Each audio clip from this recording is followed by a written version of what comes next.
आपके अपने YouTube channel rock study class दोस्तों आपका स्वागत है। जैसा कि दोस्तों आपको पता है 6 मार्च को हमारा कक्षा 11वीं का राजनीति शास्त्र पॉलिटिकल साइंस का पेपर है। इसलिए दोस्तों मैं आपको लगातार तैयारी कराऊं। इसलिए दोस्तों मैंने आपको पहले ही महत्वपूर्ण 2 अंकीय और 3 अंकीय आपको प्रश्न बता दिए। 4 अंकीय रह गए थे तो इस वीडियो में हम कवर करेंगे। सो वीडियो ध्यान से अंत तक देखिएगा। ओके, स्टार्ट करते हैं। वस्तुनिष्ठ भी क्रम से बताते जा रहे होंगे। तो क्रम से दोस्तों आप वीडियो देखना चाहते हैं, अलग से प्लेलिस्ट है क्लास 11 पॉलिटिकल साइंस वार्षिक परीक्षा मॉडल क्वेश्चन 2024 के नाम से प्लेलिस्ट है। प्लेलिस्ट पर जाकर क्रम से वीडियो देखकर आप तैयारी कर सकते हो। तो देख लेते हैं 4 अंकीय महत्वपूर्ण प्रश्नों के उत्तर के साथ बताऊंगा, तो देखते जाइएगा और समझते जाइए। तो आपको सबसे पहले तैयार करना है राजनीतिक स्वतंत्रता क्या है। राजनीतिक स्वतंत्रता में व्यक्ति को कौन कौन से अधिकार प्राप्त होते हैं, कोई 4 आपको अधिकार बताने होंगे। तो देख लेते हैं। राज्य के कार्यों में सक्रिय रूप से भाग लेने के अधिकार को क्या हम राजनीतिक स्वतंत्रता कहते हैं। राजनीतिक स्वतंत्रता में व्यक्ति को क्या है प्राप्त निम्नलिखित अधिकार प्राप्त होते हैं। जैसे पॉइंट वाइज पॉइंट समझा गया है। पहला है नागरिकों को क्या अपने प्रतिनिधि निर्वाचित करने की स्वतंत्रता होती है। मतलब क्या है किसी को अगर कोई किसी को वोट देने का अधिकार होता है, वो मतलब क्या है मतदान करने की छूट रहती है। ये किसके अंतर्गत आता है, आपकी राजनीतिक स्वतंत्रता के अंतर्गत आता है, जो कि आपको बता गया कि आधुनिक लोकतांत्रिक देशों में प्रत्येक नागरिक को है मतदान द्वारा अपने प्रतिनिधि नियुक्त करने की स्वतंत्रता है। किंतु यह स्वतंत्रता केवल क्या है वयस्कों को ही दी जाती है। विदेशी, पागल तथा बच्चे के लिए स्वतंत्रता मतलब स्वतंत्रता से क्या है वंचित रखेंगे। आगे देख लेते हैं। दूसरा है कि दोस्तों हमारा स्वयं निर्वाचित होने की स्वतंत्रता, मतलब क्या है स्वयं भी क्या है खड़े हो जाते हैं लोग विधायक के पद में, इन सब में। ओके, कोई सरपंच के पद में। ओके, इसका अभिप्राय है कि जिस नागरिक को मतदान करने की स्वतंत्रता है उसे स्वयं निर्वाचन में प्रत्याशित होने की स्वतंत्रता भी होती है। नेक्स्ट हमारा सार्वजनिक पद में ग्रहण करने की योग्यता। लोकतांत्रिक देशों में प्रत्येक नागरिक को अपनी योग्यता के अनुसार पद ग्रहण करने की स्वतंत्रता भी होती है, लेकिन इसके लिए क्या है व्यक्ति को राज्य के नियमों द्वारा निर्धारित योग्यता रखना आवश्यक है। नेक्स्ट हमारा सार्वजनिक विषयों पर सूचना पाने का अधिकार। हो गए, मतलब जो सार्वजनिक विषय है उन पर सूचना पाने का भी अधिकार होता है। तो ये हमारे दी है राजनीतिक स्वतंत्रता क्या है, और राजनीतिक स्वतंत्रता को है राजनीतिक स्वतंत्रता व्यक्ति कौन कौन से अधिकार देती है। कोई 4 अधिकार आपको बता रहे हैं जो कि हमने देखे हुए। आगे नेक्स्ट दोस्तों आपको तय करना है सकारात्मक स्वतंत्रता की अवधारणा को समझाइए। सकारात्मक स्वतंत्रता की अवधारणा क्या है, तो ये आपका समझाया गया कि यह दृष्टिकोण व्यक्ति की स्वतंत्रता में राज्य की भूमिका को महत्वपूर्ण मानता है। इसके अनुसार व्यक्ति और राज्य के हितों के कोई विरोधाभास नहीं है।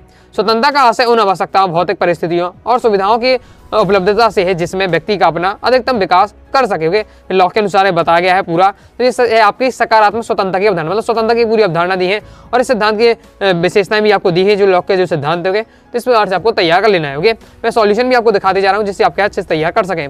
नेक्स्ट आपको तय करना है सामाजिक न्याय के कोई 4 महत्व लिखिए।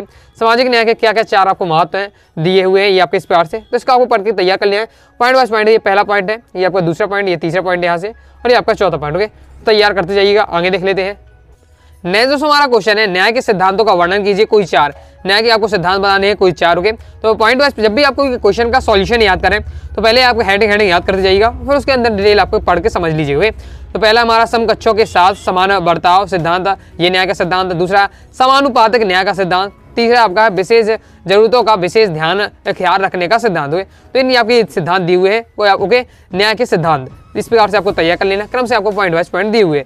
नेक्स्ट दोस्तों हमारा क्वेश्चन है नागरिक तथा विदेशी में 4 अंतर लिखिए। मतलब भारतीय नागरिक और विदेशी में क्या अंतर होते हैं और कौन कौन से अधिकार प्राप्त होते हैं, उनके उस अधिकार के आधार पर आप क्या है अंतर बता सकते हो। जैसे नागरिक में क्या है नागरिक कोई भी राज्य की सदस्यता प्राप्त होती है तथा मतदान का अधिकार प्राप्त होता है, जबकि विदेशी को क्या है राज्य की सदस्यता प्राप्त नहीं होती तथा उसे क्या है मतदान करने का अधिकार नहीं होता। नागरिक में होता है कि राज्य किसी भी नागरिक को राज्य छोड़ने हेतु विवश नहीं कर सकता, जबकि विदेशी जिस कार्य के लिए आया है उसके पूर्ण होने पर ही उसे देश छोड़ने को क्या कहा सकता है।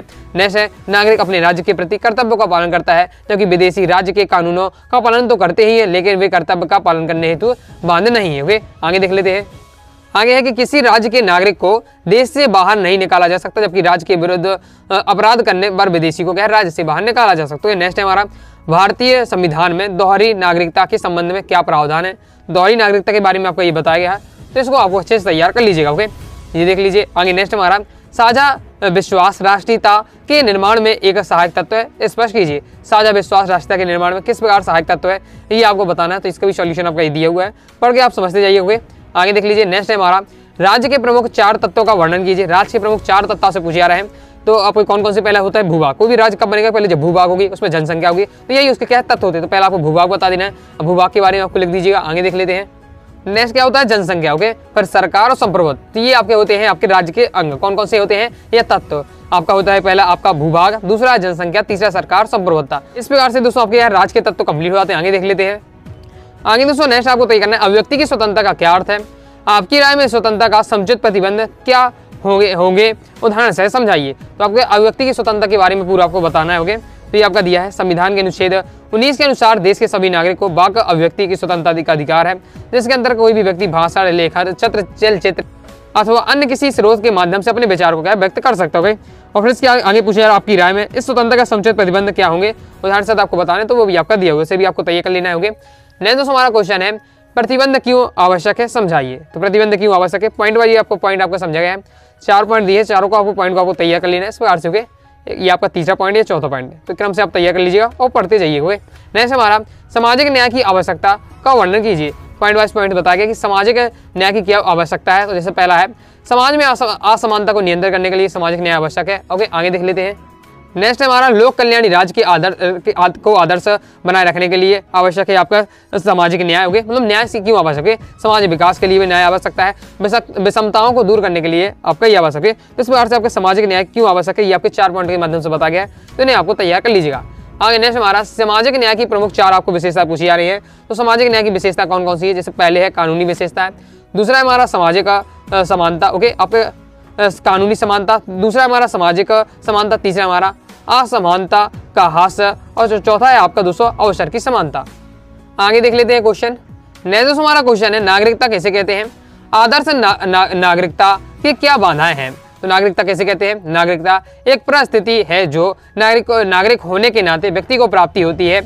दूसरे शब्दों में नागरिकता का तात्पर्य राजनीतिक समुदाय में के सामाजिक और राजनीतिक जीवन में सहभागिता से है। अब आपसे पूछा जा रहा है आदर्श नागरिक के लिए आपके मार्ग में क्या क्या बाधा है। जैसे पहले मार्ग है अशिक्षा, और ये आपके दी हुई है। फिर दूसरा आपका निर्धनता, पढ़ते जाइए तो आपको समझ में आता ही जाएगा।